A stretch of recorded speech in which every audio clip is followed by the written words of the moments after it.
Network Entertainment. One, two, three. Yeah, welcome everyone sa panibagong episode ng Machong Chismisan. Kasama niyo pa rin po ako si Makoy Pare, your showbiz bro, yung corporate slave at yung resident macho next door. At kasama po natin sa episode na to ang pinakamabangis, pinakamalakas, si Tito P. Tito P or Teke Tito. At kami po, ang inyong Machong Chismisan. Kami po ang inyong longest running comedy podcast sa buong Pilipinas. At kami po ang inyong twice a week source of happiness dito sa podcasting world. Tagal ko din nasabi na. Tito P. Oh, Parang parang malungkot ka. malungkot. Porket nag-ahit kay, bakit kini-clean look ka ng, anong palus, to, pre? Ba't kumi-clean look ka ngayon, pre? Nakakatamad maggupit ng bigote, pre. Ako kasi bawal ako mag-ahit, brad eh. Natutusok si Mrs. pag yung, kasi ako pag nag-ahit kasi ako ng umaga, Oo. 2:00 pa lang, meron na. Ganun kabilis. Ikaw ba, inaalagaan mo sa ahit? Hindi eh.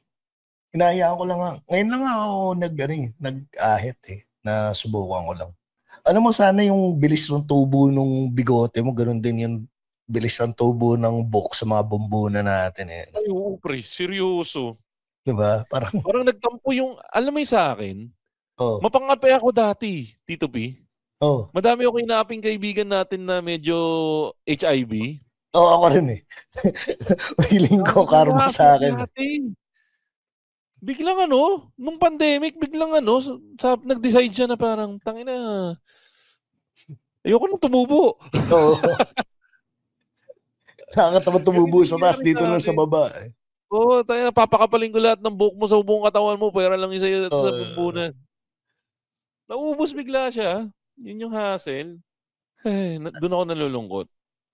Pero Tito P, may mga papayo ka ba sa akin para medyo parang nasa expertise mo ba yan, yung pagtubo ng buhok? Hindi siya pagtubo ng buhok, pero magpapapayat yan. Matuturuan kita dyan. Madami ka bang bagay na? Kasi parang yun yung gusto kong pag-usapan natin eh. Yung mga tipong bagay na may pagyayabang mo na yun yung expertise mo. Oh. Ano ba? Tipong ikaw ba parang isang klase lang ba yung expertise mo? Parang jack of all trades ka na madami kang expertise na may pagyayabang. Marami akong alam pero wala akong expertise. Yun yung jack of all trades, master of none. Yun. Sige nga kung sakali. Ano yung masasabi mo na pag kailangan mo ng ganito, pwede kang lumapit sa akin. Tutulungan kita. Yun yung pagkwentuhan na lahat. Yung mga bagay na medyo alam natin, pag magyabangan tayo. Yan. Sa mga titong katulad natin, pag halimbawa, gusto mong magsimula sa yung mga active na activities para para makatulong sa sa health mo. Yan, makapagbigay ako ng mga payo dyan. Halimbawa, you want to start sa running, or gusto mo mag-start sa climbing, or sa pag-gym, yan, makakapagbigay ako ng payo dyan. Lalo na kasi alam ko yung feeling na mag-start from zero talaga eh. And alam ko rin yung struggle na, alam mo yung hindi mo alam paano ka magsisimula. So ako, kaya kong magbigay ng walkthrough doon. Pag halimbawa, gusto mong mag-start mag-gym na kasi ano yung inaral mo ba yun? Inaral mo o napulot mo lang ng mga friendship mo? Base sa personal experience plus sa mga pag tanong-tanong sa mga tao sa paligid ko, ganun.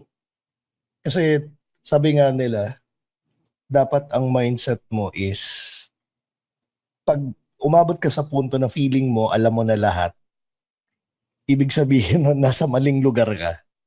Kasi pag umabot ka sa puntong yun, ibig sabihin, hindi ka na open para matuto ng mga bagong bagay.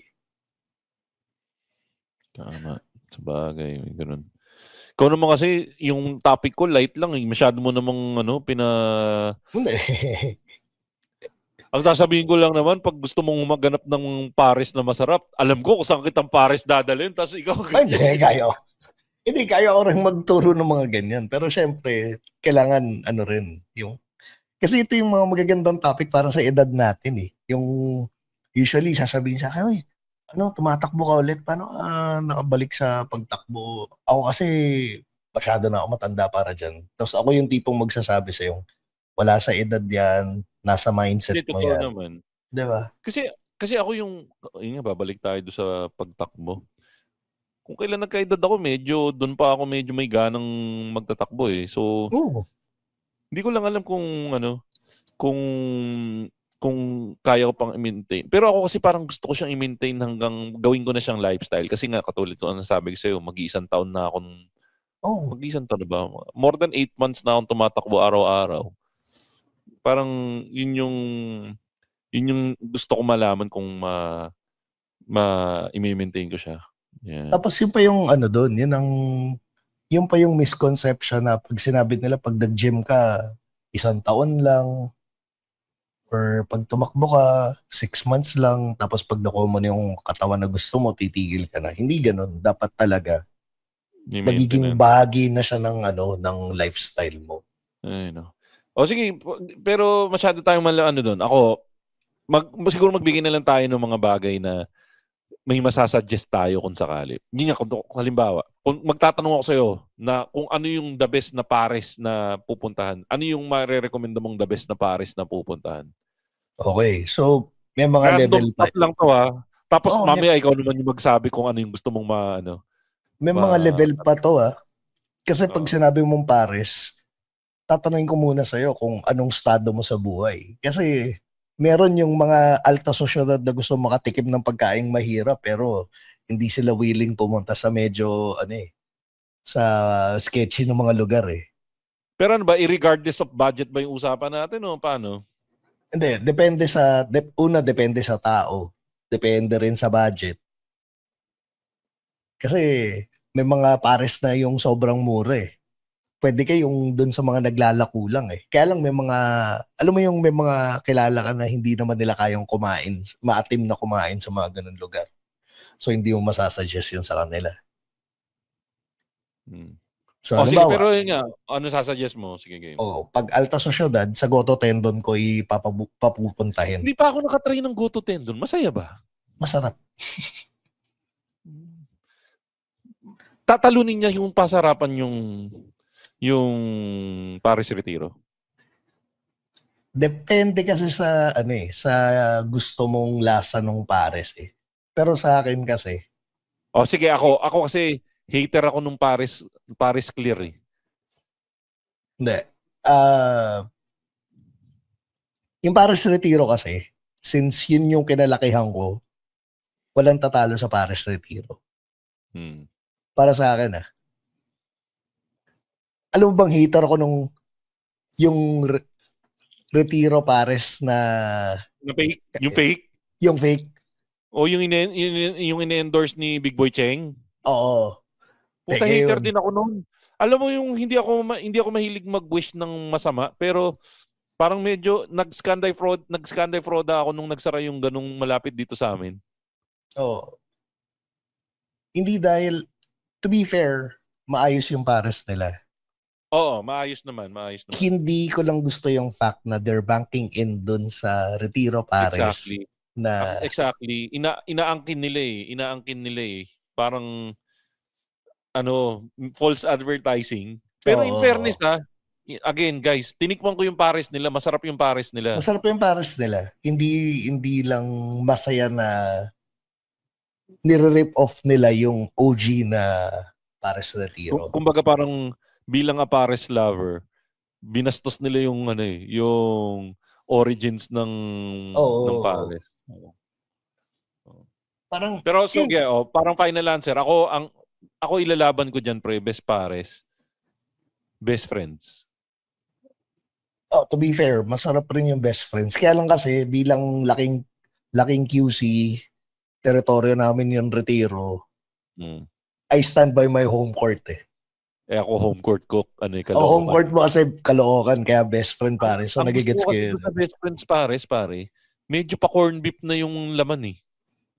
Yung OG na corn beef na, baka sabihin nyo corn beef, di naman durog. Di ba yung OG na corn beef naman talaga hindi naman durog? Pero tender siya.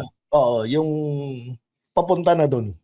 Yung buo-buo pa siya pero nakikita mo na yung mga hibla-hibla. Ayan. Pag humihibla na yung karne, yan yung gusto. Oo, yung humihibla yung karne. Which is an indication na malambot yung pares mo. Ito pre, gumawa kasi ako ng mga random shit ah. Kung halimbawa may mag-cheat ka, saan ang rekomendasyon? May tropa, wag na lang tayo para safe. Kung may tropa ka na magtatanong na mag-cheat siya, saan mo sasabihin na maganda mag-date? Merong magandang tinuro sa akin yung tropa ko. Nung college kami. Kasi taga-QC siya. Hindi. Taga-QC siya. Sa MCU siya nag-aaral nung college. MCU guys, isa Caloocan guys. Sa Caloocan. Manila Central University pero matatagpuan sa Caloocan. Nag-aaral ako doon. Hindi alam saan yung Manila, saan yung Caloocan. Pero alam ko yung original, nakita ko na yung original na MCU. Siyempre sa Maynila. Sa Maynila, malapit sa UST. Anywho. So, yung shota niya taga Bulacan. So, kailangan strategic yung dating mo dun sa sa other chick mo. Nagde-date siya sa Alabang. Putang ina, layo. Hindi, pero kasi yung probability na may makahuli sa'yo na may kadate kang iba, layo. So kung nasa Alabang Town Center ka. Punta ka na ng North Caloocan, wala bang mall sa North Caloocan? Ang ina ba, North Caloocan. Bukod sa hindi tayo sure kung talaga nag-e-exist ang North Caloocan, may mall ba doon? SM Fairview na yung pinakamaayos na mall doon. Yung North Caloocan kasi parang yun eh. NU. Wala akong kilalang taga North Caloocan at wala akong taga-kilalang taga NU. Gustuin ko man sabihin wala akong kakilala, may kakilala akong taga NU, tumira ka sa North Caloocan para time. Totoo nga pala kayo. Akala ko mythical creatures lang kayo mga taga North Caloocan. Pero kung sabi nga nila, yung mga taga Caloocan, mag-aalangan pa sila sa mga taga Cavite. Pero yung mga taga North Caloocan, feeling ko match up sila sa mga taga Cavite. Tama, agree. Ano pang ikaw? Anong topic na gusto mo itanong? Ako naman, kung ako tatanungin mo na i-recommend ako sa'yo.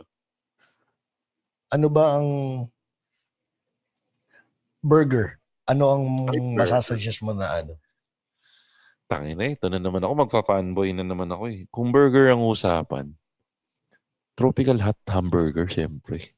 Hindi ako bayad hindi ako bayad ng Tropical Hut, pero pag kilalaban ko talaga yung Tropical Hut na hamburger, nandyan yung Rancho Ranchero. May itlog. Tapos nandyan yung, ano nga yung Hawaiian version nila ng, Hawaiian din ba yung tawag nila sa Hawaiian? Hawaiian din yung tawag nila. May pinya. Puta, sarap. May bacon. Miski nga yung nila, yung malaking burger nila, masarap din yun eh. Tapos may karton pa. Kasi nga, para ma-hold yung tapos may foil. Pag tinanggal mo yung foil, pre, may sabaw. May naiiwan na sabaw ng juices. Yung kumakatas yung nila. Kumakatas yung burger. Yun ang burger na, hindi katulad ng mga... Tsaka umihiwalay yung burger. Quarter pounder ng McDo ngayon, nakakaasar eh. Buong buo Yung, alam mo yung patty ng ng Tropical Hut, yung nadudurog-durog. Nadudurog, pre. Nadudurog. Yun yung patty ng Tropical Hut. Ikaw, anong ilalaban mo doon kung sakali? So, darating na naman tayo sa mga level-level. Kung fast food. Ano naman eh. Hindi, kung fast food, Tropical Hut at saka Wendy's ako pagdating sa burger. Wala na. Hater na ako ng pre. Hater Wendy's. na ako ng Wendy's. Hindi dahil nasa grupo na siya ni Dennis Uy ba yun? Pero hindi ko alam kung lumaki lang akong tao.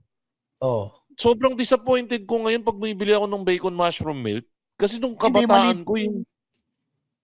maliit na yung bacon mushroom melt. Nagigets ko yung ano. Ang bibilin mo, yung Dave Baconator. Single. Hindi, yung Dave Single. Yung... Masarap pa yung Dave Single. Oo, yung malaking burger na maraming... Kung mahilig ka sa mga ano, sa mga gulay-gulay. Pero ito low-key na... Itangin na naman kasi napakamahal nung ano. Ang gusto ko lang kinakain sa Wendy's yung Baconator. Sabi na napakamahal eh. Parang gago naman yung nagpresyo nun eh. Ganun talaga. You have to pay premium sa mga masasayang bagay. Speaking of premium na burger, kung familiar kayo sa Hungry Homies, yun ang ano ko ngayon eh. Sa mga mamahaling burger, yun ang paborito ko ngayon. Saan yun? Sa Chino Roses. Tapos meron na rin sa Molino, sa Alabang. Hungry Homies? Oo. Meron akong binibilan ng burger Ay, dati. Molito pala. Meron akong binibilan Molito ng nga pala burger Cavite. Eh. Yung ano, nagkalat dati yun eh. Yung, ang may-ari yung radio DJ. Sweet Ecstasy. Oo, Sweet Ecstasy. Pre, yun, masarap din yun. O, hindi mo type? Hindi, yung Sweet Ecstasy, yun yung go-to ko before. Tapos nung na-discover ko yung Hungry Homies, mas ano ko na yung Hungry Homies. Sino nga may-ari na ito? Si... Anong tawag dito? Si, ano, kapatid ni Liz Uy yung ano nito eh. Yung ko daw nagkakamali. Liz Uy? Lorin Uy at saka si Miggy Cruz, yung ano, yung may-ari. Yun, Molito. Tama, Molito. Ang tagal ko, ngayon ko lang ulit narinig yung pangalan ni Liz Uy, pre. Tagal niya nawala sa radar ko. Tama ba? Si Lorin Uy, kapatid ni Liz Uy, diba? Parang magkapilido sila eh. O, move on tayo. So, sa burger, ano pangalan nung nire-recommenda mo sa burger? Hungry Homies. Pizza, pre. Anong re-recommenda mo pagdating sa pizza? Angels. Spinach? Spinach. Tanginang spinach na yan. Parang recently lang nila na ipakalat ang tamang balita na ikinakalat pala dapat yun. Oh. Yung tumpok-tumpok na yun. Oo. Well, hindi ko naman kasi hindi kalat. Ba't hindi na nila ikinalat dati pa? Hindi yun. Kasi ganun rin ata yung pagkakaluto nun eh. Na ganun yung forma ng keso kung daw nagkakamali. Hindi. O sige, ando na ako sa punto na kailangan nilang itumpok-tumpok para iluto. Pero ano ba naman yung bago nila i-serve? Ikalat na nila, di ba? Para hindi naman tayo mukhang tanga na kinakain yung pizza ng daming parte na walang lasa tapos biglang sasapakin ka ng isang tumpok ng spinach sa gitna. Yun yung yun yung sinasabi ng it's for you to figure out. Pero yun yung masarap din yun, no? Masarap yung...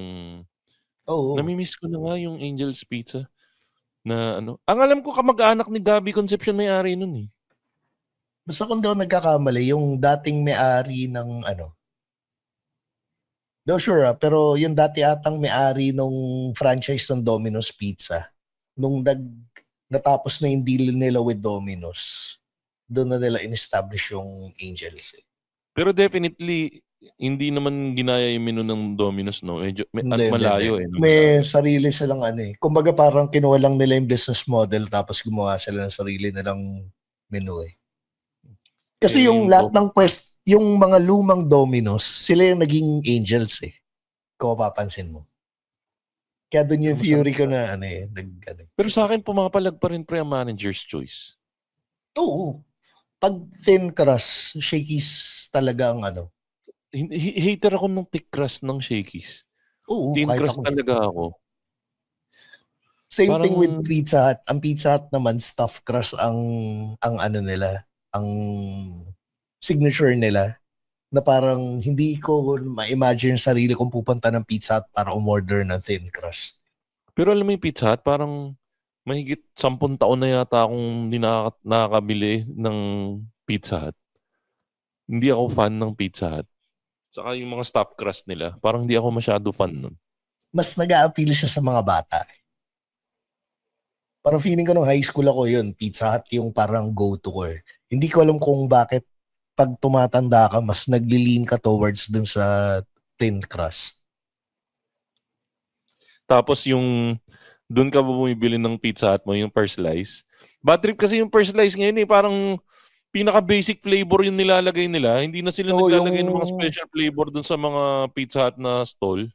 Yung Hawaiian saka pepperoni na lang yung Dati makakuha ka pa ng Super Supreme sa no? Per slice. Yun yung hinahanap ko, pre. Yung Super Supreme sa per slice. Baka kaya matagal na rin ako hindi kumakain ng Pizza Hut. Ay, ng tamang Pizza Hut. Siguro naisip nila lugi sila pag binenta nilang per piece. Unlike pag binenta nila siya ng ng buo. Hindi ba nila naiisip na parang yun nga, yung shabu yun? Patikimin mo yung tao para hanapin. Oo, para kumuha ng buo eh. Saka mabenta pero yan masarap din naman yung sa SNR, di ba? Oo, yung SNR. Yung garlic shrimp. Ay, oo, pre. Yung garlic shrimp ng SNR. Masarap yun. Yun yung ko eh. That's my job. Pero masarap din yung di ba? Yung isang buong pizza nila yung pizza nila na madaming gulay-gulay. Oh, pero pa rin ako eh. Garlic shrimp ang go-to ko sa sa SNR. Always. Yun ang tatanong ko kung meron. Pag wala nun, either hotdog or na ako eh. Or calzone or burger. Calzone ba calzone? Di ba calzone yun? Di ko alam, di ko yan. Ano pang natin? So anong final natin? Pizza is Angels ba? Angels pa rin. Yung pag ang go-to ko talaga Angels eh. Pero pag mag-thin crust, Shakey's. Shakey's, no? The best pa rin yun. Malamang madami nagagalit sa atin kasi madami ng sikat na pizza ngayon eh. Oo, pero yung iba naman kasi mga yung mga specialty na Ayun nga pala, Crosta. Ayun, nakita ko yun. Sa Makati ba yun, di ba? Meron sa Green Hills. Pero po, namimiss ko pre yung yung isa yung DIY pizza dati. Ano nga yun? Shoot yung ikaw yung mag-assemble. Naubos bigla yun eh. Naubos bigla. Nalugi. Oo nga eh. Ano lang yun eh. Franchise rin lang yun eh. Pero sayang yun, masarap yun. Yun nga, ikaw yung pipili ng mga spare parts ng pizza. Oo. Google mo nga, nakalimutan ko yung tawag dun eh. Pero masarap yun. Dito. Basta yun. Baka di mo Project Pie. Yan, Project Pie. Nakakamiss yan.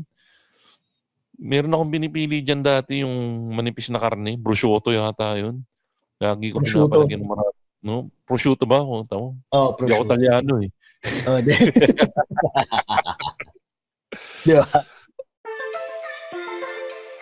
Hey, whether it's a struggle you can't seem to get through or a dream that seems too daunting for you, this is Mirza Season telling you that you can do this. Let's figure it out or find someone who can. I'm a confidence coach and host, an ex-editor, ex-model, ex-20-something, ex-30-something, exactly who you need to help you navigate through life's ins and outs. What are you waiting for? Let's go! You can do this. Ano pang may suggest mo kung saan naghahanap ng pa? Dahil nasa running ka, kung hihingi ako ng payo, anong sapatos ang bibiling ko para sa running? Puta, hindi ako kasi masyadong Kung ang tool ko anong meron dito eh. Ano ba sapatos mo? Ang gamit ko dito, Adidas na Ano yung malambot yung ilalim? Cross trainer pa nga yata ito eh. Yung Pure Boost yung gamit ko eh. Meron akong Nike dito. Puta, pinatay yung dalawang kuko ko. Oh. Kaya, ewan ko, kung titingnan nyo yun sa Instagram ko, dalawang kuko ko yung patay ko doon. Pinost ko yun eh, nung eleksyon. Anong Nike ito? Hindi ko alam eh. Basta bigay lang nung misis ko. Sabi ko nga sa'yo, pagdating sa pagtakbo, kung ano lang yung meron ako dito. Hindi ako yung tipong bibili pa talaga ng running shoes. Pero yung sapatos na naging komportable ako nung nagsimula akong tumakbo, Duramo, mura pa. Duramo. Yun yung yun yung budget line ng Adidas eh. Yun, okay na ako dun. Komportable ako nung tumatakbo nun. Parang lagi ka makakakuha sa mga outlet store ng mga tigwa 1.4 nun eh. Yung Duramo. Yan. Komportable pa. Komportable pa. Yan. Pagdating naman sa sapatos, dyan... Sige, ano sa'yo?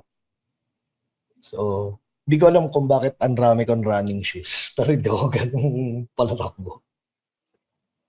Pero, meron akong Adizero SL. Yung una. Adizero, di ba ano yun? Pang basketball yun? Adidas. Hindi. Ang Adizero kasi na line ng Adidas, yung mga magagaan na sapatos. Akala ko yung Adizero. Sino nga yung si Agent Zero dati? Gil Zero yun. Si Gilbert Arenas. Gilbert Arenas. Wala na yun, di ba? Yun yung nagdala ng baril sa di ba? Sa locker room. Sila ni Jarvis Critaron. Pero nag-retro sila nung Gil Zero na sapatos. So, Adizero SL, meron rin akong Adizero SL2. Pag nagkaroon ako ng extra budget, yung Adizero Evo SL, yun. Medyo minamata ko yun. Or either yun, or yung Boston 13. Tangina mo kasi, Tito Pidge, sinasampal mo ako ng kahirapan sa mga pinagbababanggit mo eh. Hindi. Bailig lang talaga ako sa sapatos eh. Mas marami pa nga sapatos mas madalas pa akong bumili sapatos kesa tumakbo. Yaman mo talaga. Eto, Tito P, kung sakaling meron kang sobrang random shit, kunwari meron kang bisitang puti or imported sa opisina mo, saan mo dadalhin para kumain? Sa Jollibee, dinala ko yung boss namin na Danish. Tapos dinala ko sa Jollibee na 12:00, yung tipong mahaba yung pila. Kasi panggabi ka no? Lunch ba? Lunch? Lunch. Okay. Parang breakfast namin, tapos parang sinabi ko sa kanya, bibigyan kita ng full-on Filipino experience. Tapos, what is this full-on Filipino experience? Pinapila ko sa Jollibee. Alam niya yung Jollibee, pero nagulat siya, pumunta kami ng Jollibee, yung kasagsagan ng pila. Oo. sabi sa akin ng mga kating ko, ang gago ko raw. Sabi ko, hindi, parang sa Alphaland. Alphaland, okay. So talagang pumunta kami ng mata. Ako nga, recently ko lang na-try kasi matagal akong nawala sa Makati. Tapos nung bumalik ako sa Makati, puro sa area lang namin. Nawala sa isip ko na may lunch crowd nga pala ang Makati. Last week lang kumain ako sa may Rufino. Rufino nga ba yun? Basta sa Makati pagkatapos ng Smart, yung yung Pop Ice. Tangina, kumain kami na 12:00. Natama kami ng lunch crowd. Nakakain yata kami 12:50 kasi nga sa haba ng pila saka yung tagal ng pag-serve. So yun yung hindi ko nami-miss pala sa Makati. So ako hindi ko mare-recommend na kumain kayo sa mga fast food ng Makati pag lunch crowd. Ang the best na recommendation ko diyan, kakain kayo mga 10 minutes before 12 or at least quarter. Unahan mo. Yan yung rekomendasyon ko pagdating sa Makati. Pero kung sa Makati, ang nami-miss ko sa Makati, pre, yung nando sa may yung sa may Balero dati, kaya lang nagsara na. Natamaan ng pandemic, yung chili peppers. Kilala mo yung chili peppers? Hindi ko maalala yung chili peppers. Sarap, di ko pre, nakainan. Meron dun. Kaya lang, yun nga, tinamaan ng pandemic. Sobrang sarap ng jumbo ribs dun, saka beef rice. Meron akong mga go-to sa Makati. Ano? Sige. Ano sa'yo? Sisig Sarada. Ay, sisig Sarada. Hindi ako fan. Ewan ko. Hindi ko kasi kinakain hindi pa ako nakakain on-site. Laging ino-order ko lang sa Grab. Pero pagdating sa Grab, hindi siya masaya. Mas masaya ba siya on-site? Mas masaya siya sa on-site. Kasi yung alikabok ng Makati na experience mo habang kinakain. O baka dahil, di ba iniinit nila yun? O nakatumpok lang ba yun pag on-site? Galing sa salangan nila kinukuha, mainit yung sisig habang Yun siguro yung kailangan ko subukan dyan sa sisig Sarada. Kasi nga, lagi ko siya natatry. Tatry ko lang siya sa Grab. Tapos yun nga, medyo hindi na ganun ka-fresh. So, may parang sa akin, masarap. May hint na ng plastic yun eh. Tsaka pre, ang masaya sa bukod sa sisig Sarada, nga tong Mang Toots. Ay, Mang Toots, pare, Bananarama. Oo. Pucha. Yan ang sumisira ng diet ko, pre, Bananarama. Oo. Tapos lalagyan mo nung cinnamon powder na may kasamang asukal. Mang Toots, the best yan. Kaya Oo. lang, ang bad trip lang kay Mang Toots, minsan inilalaban nila kahit hilaw pa yung saba. Hindi, Yun ang pinaka-hit na kayo ko, yung pag yung medyo hilaw yung sabay. Gusto ko yung medyo hinog na hinog eh. Malaki yung demand dun sa Bananarama. Hindi naman ata by choice yun. Yun lang talaga yung mga saging na nila nakastock nila eh. Pero yun nga, kung ako, suggestion ko kay Mang Toots, kung medyo may shortage sa saging, wag na nilang ilaban kasi nasisira yung experience eh. Tapos ang bad trip pa dyan minsan kay Mang Toots, pag bumili ka ng umaga, yung overrun nung kahapon, naisisingit nila doon. So, medyo malungkot yung Bananarama experience mo kasi nga may nasingit na old stock. Ganun eh, parang kasama rin yun sa experience ni Mang Toots eh. Pero masaya nga ako na discover ko na meron sa Makati ng Mang Toots. Ay, oo, merong komisary. Merong komisary si Mang Toots doon. Bumibili ako lagi doon pag nagre-request yung misis ko ng pasalubong ng Mang Toots, doon ako kumukuha sa komisary ng ng Makati. Pero pare yung sa Manila, lumipat na sila ng pwesto. Wala na sila sa tabi ng UST.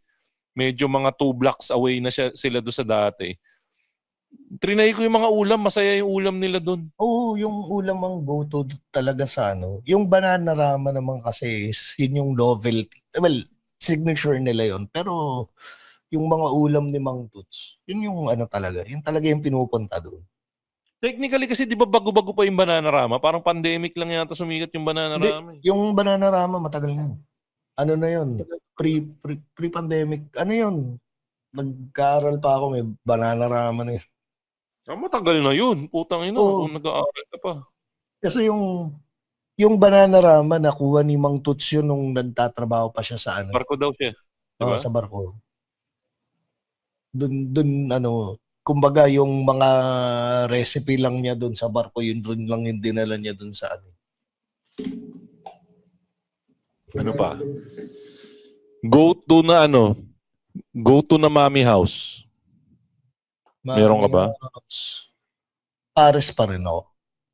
Ako pre, I stand by yung paborito ko kanina, yun din ang kinain ko. Charlie Wonton. Charlie Wonton. Di pa ako na. Sinasabi ko sa'yo, Tito P, try mo yung Charlie Wonton. Pipila ka lang minsan pag dumating ka ng mga saktong kainan, pero hindi mo pagsisisihan yung pagpila mo doon. Sarap ng Charlie Wonton. Sabi nga sa akin, sa Charlie Wonton is parking. Ay, medyo problema yung parking doon. So, kailangan mo lang na medyo padulasan ng konti yung guard para hanapan ka niya ng maganda-gandang parking. Pero, superb yung sabaw ng Charlie Wonton. 1 to sawa pa yung refill ng sabaw doon, pre. Kaya sobrang superb yung Charlie Wonton. Ano pa? Go to sisig.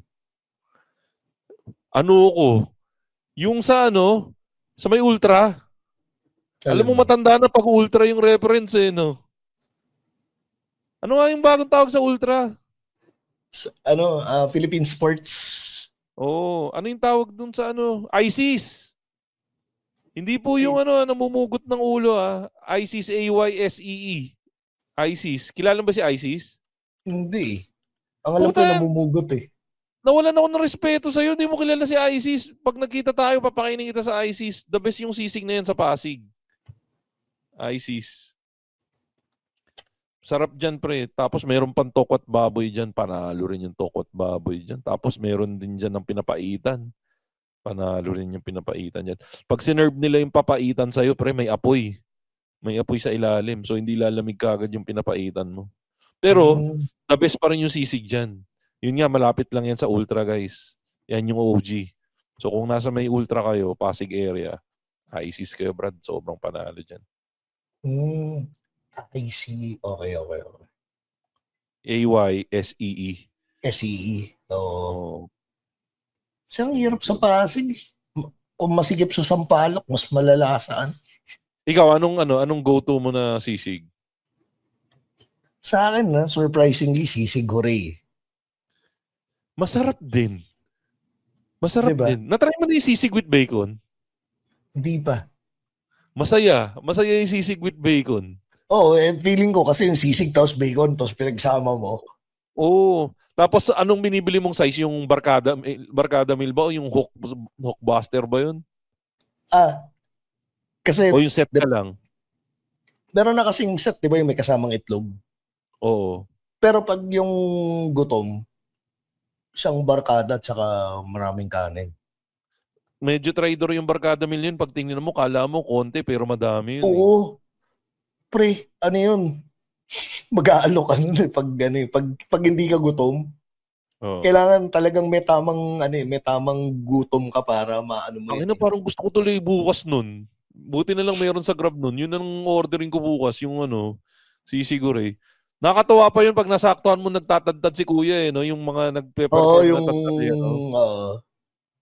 saka yung pre, yung Gilligan's pa pala. Ay, oo, pre. Yung Gilligan's, panalo yung sisig dun.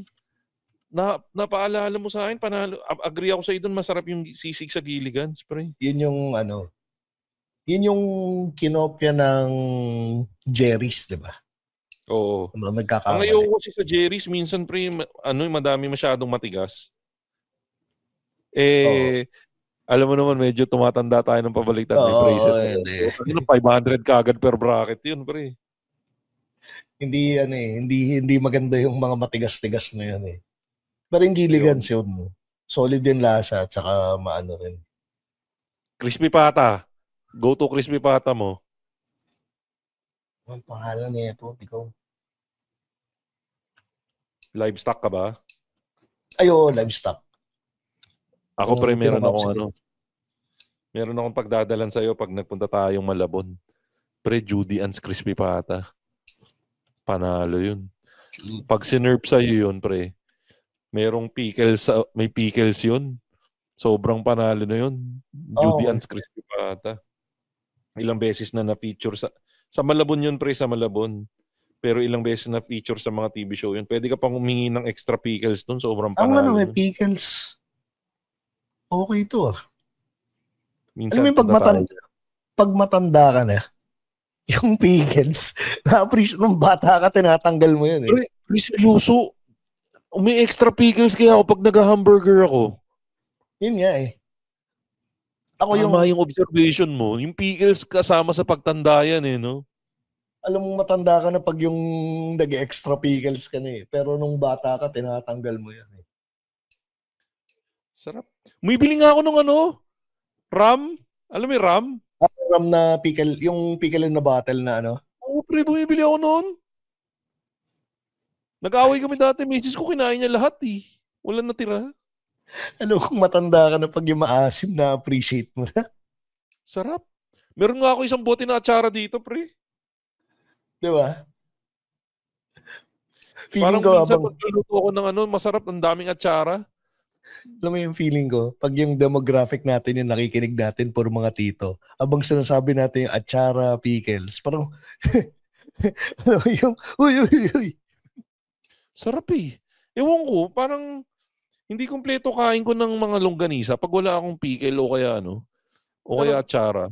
Nai-imagine ko yung kung bakit patok yung pickles dun sa crispy pata mo kasi pre. Nino-neutralize nung pickles yung alat nung crispy pata mo eh. Saka nagbibigay siya ng false hope na healthy to kasi may gulay. Totoo nun, mas na kasi may asukal yun eh. Parang yung nilalagyan na sabaw yung may sabaw yung, akala mo pag sinerve sa'yo, akala mo putang daming mantika, yun pala, sabaw pala ng yun. Sabaw pala ng pickles yun. Oo, yung dito, yung pinagbabaran. Oo, sarap nun, pre. Tapos may yung sauce niya, toyo, saka yung kulay pula na parang pang Shanghai. Sarap. Kung maligaw kayo sa Malabon, guys, try nyo yan, Judy Ann's crispy pata. Sabihin nyo, Machong Chismisan brought me here, bibigyan kayo ng 0% discount dyan. Sabihin nila, sino yun? Ano, Tito Peach, ano pang topic ang gusto mo? Sa tawag dito, pag magbibigay ng suggestion ng pinakamasarap na donut. Pinakamasarap na donut. Parang Al Capone ako ngayon eh. Sa dito? Sa Jayco. Oo, parang ako, masarap bagong lutong Al Capone. Panalo sa akin. In Jayco ata yung yung pambansang donut ng mga tito. Pantito ba, Jayco? Tito at saka ng mga titay. Alam mo kung bakit? Una, malambot. Okay. Hindi masyado matamis. Hindi masyado matamis. Alam mo, masyado ko na matanda, no? Pag sinasabi mo, sarap to, di masyado matamis. Tang-inang yun. Nakita mo ba yung nag-viral sa TikTok ba yun sa IG? Yung andun siya sa puntong nasabi niya na ang sarap, hindi masyado matamis, tas maluha-luha siya. Di ba? Pero ako masaya na ako talaga sa mga di masyado matamis. Parang yung alam mo yung nilabas na donut ng Dunkin'? Yung pistachio? Yung pistachio. Di ko pa nga natikman. Mahal, 120. Yun nga, ito sabi nung kaibigan ko, hindi raw worth it eh. Hindi. Tapos bad trip pa pag napunta ka sa branch. Medyo masaya siya pag yung napunta mong branch, fresh lagi yung tinda. Kaya lang meron kasing Dunkin' Donut na minsan luma yung stock. Hindi yun nga eh. Pag luma yung stock. Yun ang lamang ng Jayco, pre. Parang never pa akong nakapunta ng Jayco na may lumang stock. Although to be fair naman sa Jayco, mabilis rin kasi maubos yung mga donut nila. Pero hindi na kasing wild ng pila dati. Alam mo kung ba't nauubos? Bakit? Binibenta sa sidewalk yung Jayco. Di ba yan yung laging may binibenta sa sidewalk na donut? Yan yung di ba? Yung pinapakyaw dati. Tapos parang nilalako nung Hanggang ngayon, pre, dito pag nasa highway ka, makikita mo may coaching nakabukas, puro Jayco. Meron pa rin ba? Oo, dito sa Bulacan. Oo, kasi Bulacan. Techo. Tangina ka. Uy, Jake. Hindi, pero tama, di ba? Siya yung parang nakuha niya yung cheat code ng ng donut para sa mga certain age group eh. No, tama ka. Pero yung Jollibee, pre, ginaganon na rin. May naglalako na rin ng Jollibee. Ay, anong nilalako? Chicken Joy? Chicken Joy, palabok, Burger mga ganun. Meron daw kasing parang may mga nabibiling coupon. Ay, may nakukuha daw silang coupon. Yun yung kaya lang ikaw ba, andyan lang Jollibee. Pwera na lang siguro kung discounted, no? Oo. Kaya siguro pinapanood, diba? Nasa liblib kang lugar. Meron ako pinapanood yung Pinay, Alaskan Pinay ba yun? Yung Pinay in Alaska. Puta, finifreeze niya yung Chicken Joy, pre, oh. Oo. Kasi nga walang Jollibee doon. So pag nag-crave siya, kukuha siya doon sa stock niya. Tapos, silang mag-asawa, nakakuha sila ng libreng Alaskan King Crab. Merong nakikipag-barter sa kanila sa ibang sa US, so papadalan sila ng sandamakmak na Jollibee. In return, papadalan niya ng Alaskan King Crab. Ang inang trade yan, ang ganda nun. Pero nasa TikTok yun, nasa TikTok. Kinukuha lang nila sa dagat yung King Crab, pre. Nasa Alaska sila eh. Parang Alaskan King Crab yun dun eh. Pero may breading tong nila, yung Chicken Joy nila. Oo, tas fini-freeze, pre. Tapos i-air fry niya na lang. Yung lutong Chicken Joy ba to? Lutong Chicken Joy. Pag dumating sa kanya, luto. Tapos i-freeze nila. Tapos pag gusto na nila kumain, yun nga, i-air fry nila. Naalala mo yung pandemic, yung na-scam tayo ng Jollibee? Oo, di lang Jollibee, pati yung Chowking. Lahat ng lahat ng fast food. Yung tangin na Chicken Joy. Hindi naman naglalasan Chicken Joy, tas aasa ka na makukuha lasa, lalagyan mong crispy fry. Tangin na, niloko tayo lahat. Yun nga, Chicken Joy siya pero wala nung breading. Yung manok lang. Hindi Chicken Joy yun. Scam yun. Tangin na nila. Scam yun. Dahil yun, uminit ulo ko. Batiin ko na lang yung mga kaibigan nating podcast.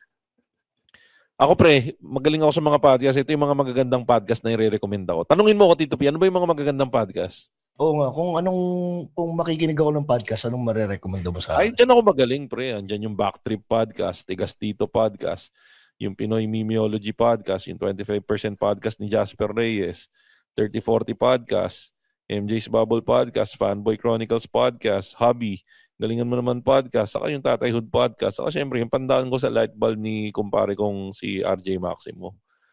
Pero pare, meron pa. Tanungin mo ako kung sino yung mga magagaling na taong sumusuporta sa podcast. Sige, tanungin mo ako ngayon. Sino yung mga magagaling na Patreon subscribers natin? Ayan, syempre siya yung Jason Bonsa, Darwin Busuego, Hobby Podcast, si Jimbo, si Gian. Saka syempre, yung patron ng mga Patreon, si Len Mackenzie. Tanungin mo na rin ako kung ba't ako pumapayat. Yun nga pala. Halimbawa ako, gusto kong magketo. Or kahit hindi ako nagkikito, gusto kong mag-diet. Gusto ko ng low carb na diet. Ano yung pwede kong Ketorific PH! Tinatanong pa ba yan?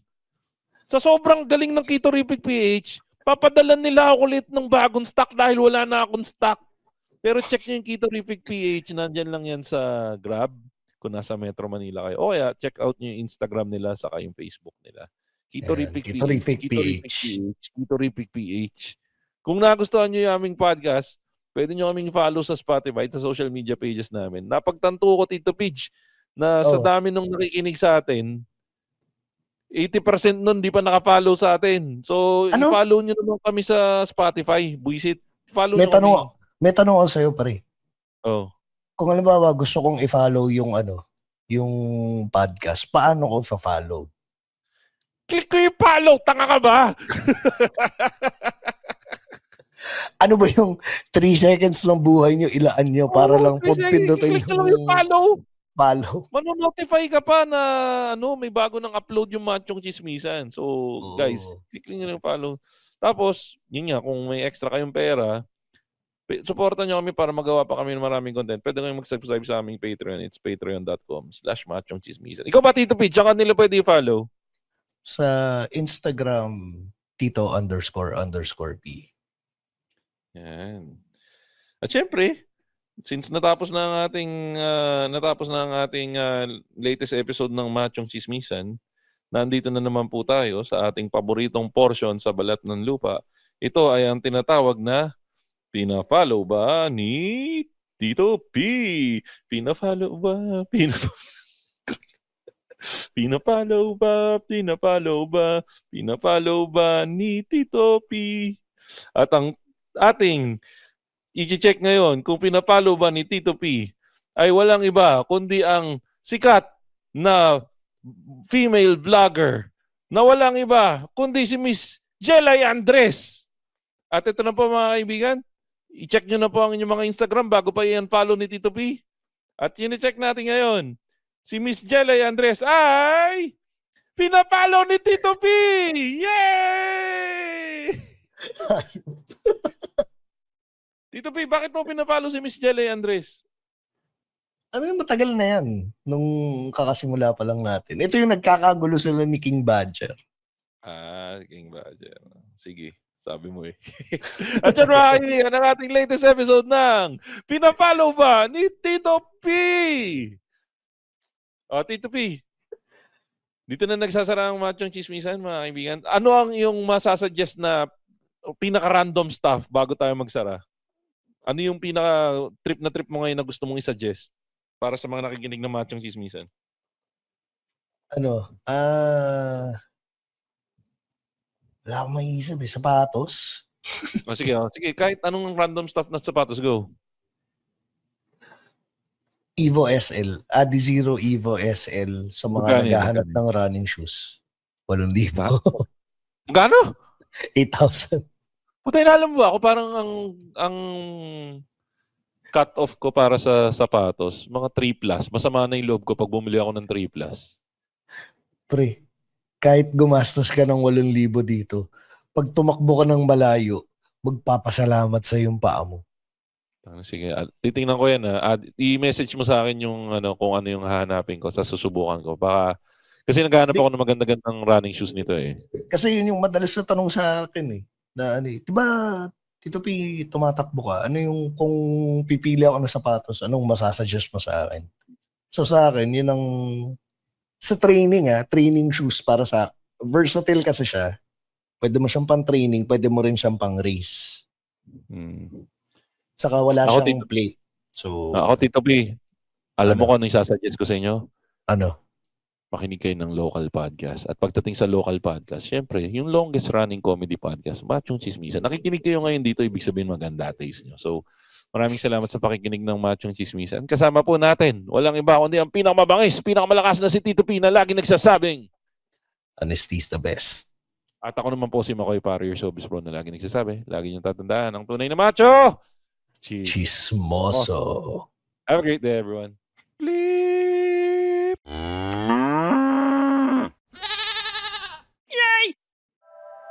The opinions of podcast creators, hosts, and guests are not necessarily reflective of the official stance of the Pod Network Entertainment, its hosts, or other network programs. The content created by the people behind the podcast is personal and not meant to harm any religion, ethnicity, group, organization, company, or individual.